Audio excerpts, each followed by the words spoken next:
Akadoriba anobale ngakta KUKI ZO MLA ani cabinet minister gi fam phanglaba yai haiba wafam khak yamna source amadagi phanglapani haina ko gi pauchi sida adumak yam chawna phonglio Hoigi MLA LM Khautega ngor sanglung sanatega mokoi ani da kogi cabinet minister hap kani habigi wafam makak fang pina nabagi wafam khana bada koi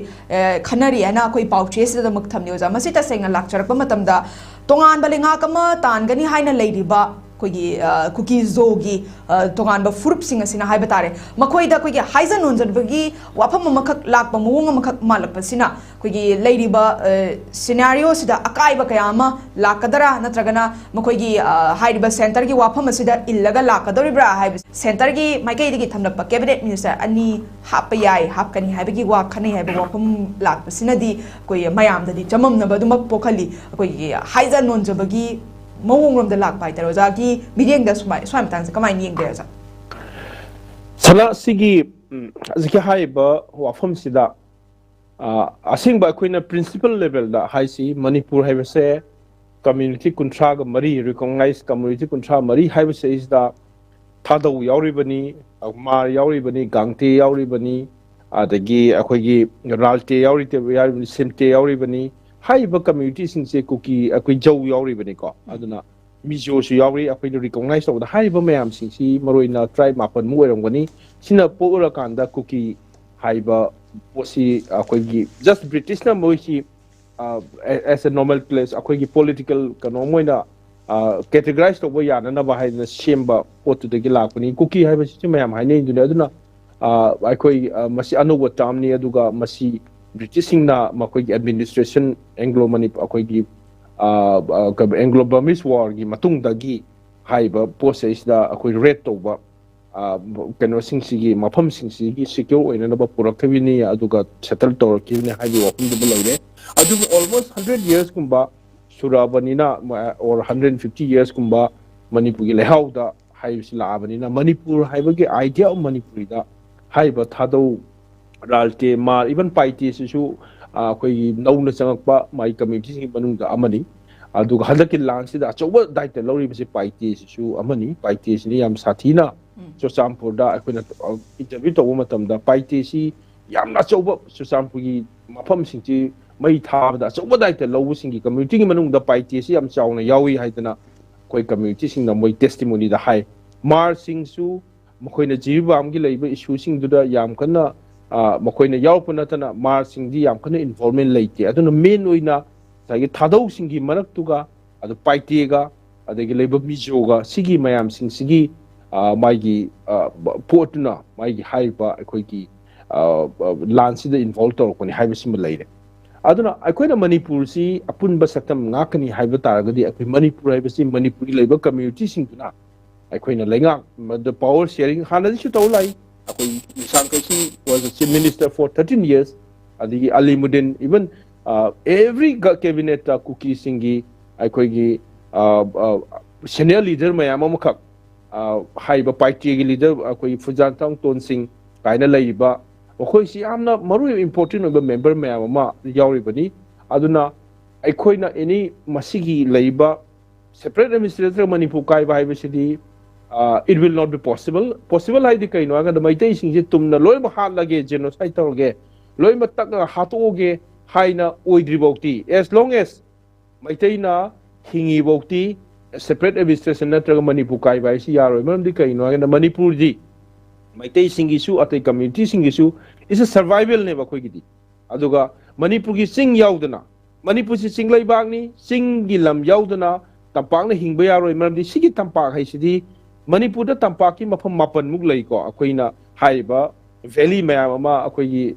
Tamenglong da lai ba Sosampur si valley ni Sosampur town si valley ni ko aduna sing tam hai na khaidok pu ya Manipur si sing ni sing gi lam dam ni sing lai ba ni aduna aikoi masi gi pose kaidong di yaroi haiba si di ba sakana su khangam gani hana di moi khangam de manam di moina khanbana Manipur se maset ahum thongna thugai rage aduga Manipur gi idea of Manipur si thugai raga anda Manipur se matam punamaki oina Bharat ki manungda yauraga maset tawraga mani maitai dena schedule tribe pithoge adu council ahum thoge maitai council adigi naga council aduga maitai council na council ahum thoga Manipur se aikoigi Meghalaya gi zamaina aikoigi autonomous district mafam ahum thona thugai ra kanda Manipur si rule tauge haidana Bharat Sarkarna madugi agenda am khakta kari gi damata thugai doriba Manipur gi history Manipur gi culture Manipur gi lejariba aikoigi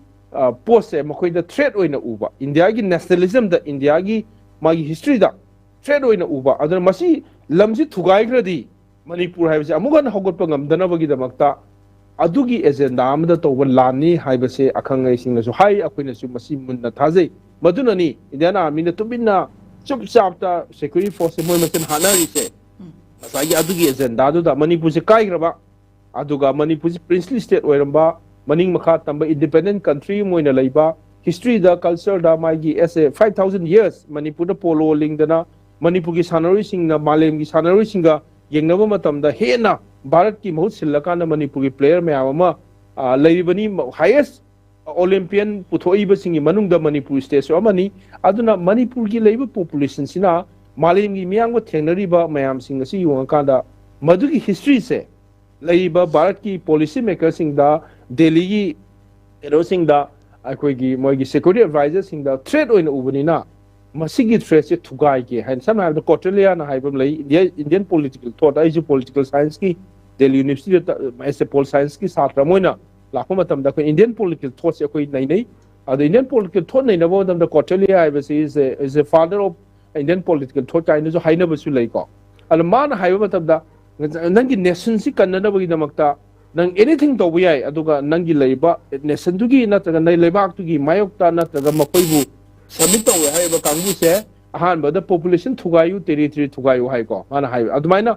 adugi thinking process ama khakta ngasai haiba magi India haiba nauna semai ba leiba ang India haiba si British na colonial state oina lakpadagi tamna administration de pullakana semakiba leiba amani Manipur di Bharat na semkiba nati Manipur di leiba historical moment ama khakta lamdam sigi lahaus de laksharak pa hana leijaramba akoi community sing maroina akoi maitai amani naga sing adug leiba tamna masigi lehaus laiba mayam sing do akoi Manipuri community oina akoi assimilate tora kanda akoi Manipur community oina thola kan idea of Manipur haidna multiple oiba Manipur haidna laiba se masi thongna thugai na bagi agenda ama yaudana asigumba lansi chatnaroi haibaduma leiko aduna saina masagi point du haijening basi aikoi na ngasagi KUKI sing shu any form of government lakpam thoi adu ngasagi khokti hai bahana DGP or DG masamak shu chosampu dagini magi gym ama mana saba local area fund dagi saba gym du inaugurate togere chief minister na lakpa matam du da makhoina madugi mai thabagi pot mathang makhoi mayam thingnakre aduna ngasagi chorchampu da sik akheng ai singnasu yam toina haiba samna haiba do zanimai arkini mai na toina mai gi like ta kalam da ibada chorchampu da MLA taruk lei MLA taruk se handaki akoi gi sirbiren gi sarkar sembada is da cabinet minister amta yaute mamangi atai gi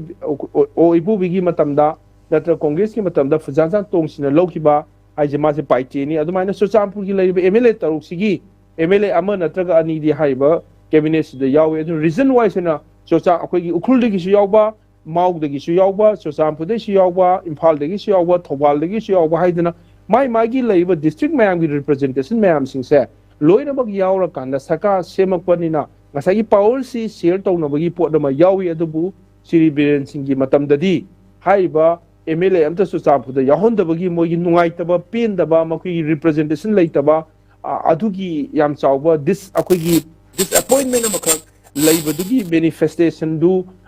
tamna tholokpani haibi wafam si leikrabani na ngasai anoba form saka lakpa matamda chosampu dagi kana oibno mi ama natraga ani represent to haiba se that will be a wise decision adu madu chumgani na khali aduga separate administration natraga sigi posidi separate administration lakpa matamda KUKI ga naga ga hana amuk blase thokani naga sing su yaba leite adu maitai sing su yaba leite masidi aikoi overlapping of space da Manipur gi miyam punna hingminabagi wafam du natana aikoi sina aigi lamne haidana to yaba nate maitai na su imphal se maitai khatagi ne na kanba yade aduna aikoi na communalize oiba pose thado kanda haiba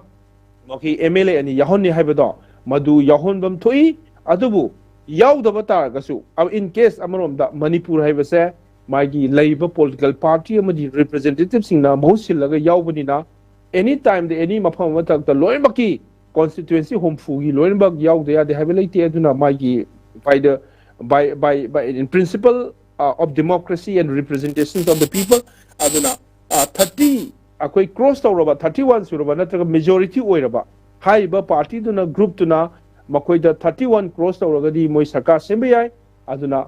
masigi posi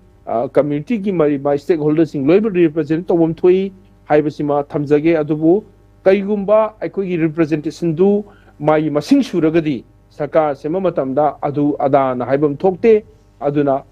the best way is all the stakeholders should be represented aduga KUKI sing na dictate tawraga KUKI lalawu sing na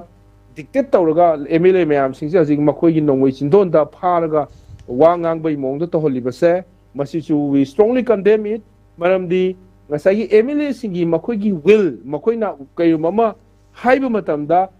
UPF amadi KNO haiba magi su India government ga wari sanariba lalu loop anisina statement tholok pai base masina clear ina tai base kai no hai kanda now the representatives of the KUKIs are under the control and the command of the KUKI militant under the suspension operation hai bataraga de Bharat Sarkar gi makoi ga mu su ga mu wari sanare su leiba duna mu KUKI militant sun do control tawre haragadi su gi kangbu du Bharat Sarkar na fazana accountability of the responsibility noina su tawraga noina sigi political labor affairs the kuting jalisi kai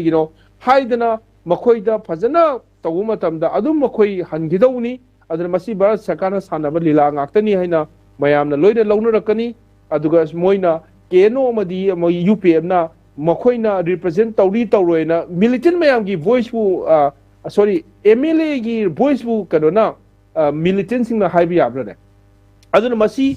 tasoba drama amani aduna masi Bharat Sarkar handaki laiba union government gi Mr. Santosh na mogi KUKI militant mayam sing gi aduga KUKI civil society sing unaribe kholiba mayam sing do makoina tasengna aikoi gi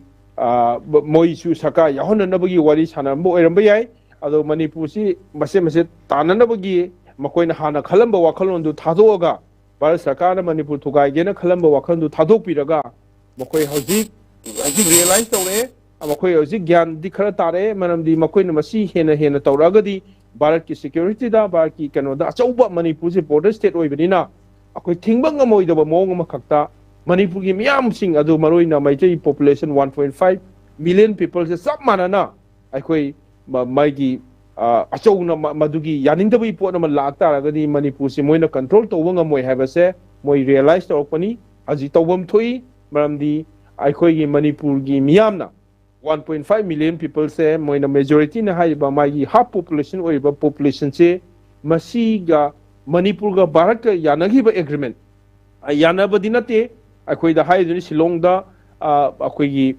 Manipur si magi Sardar Patel is there no any brigade there in Manipur haidana akoi gi magi kanona matamdugi BP men na magi like the integration of Indian state as paliduni Manipur gi Maharaja se numit humni akoi gi sign tawdana leiba matamdugi magi telegraph ta thanariba khonariba mayam the communication to da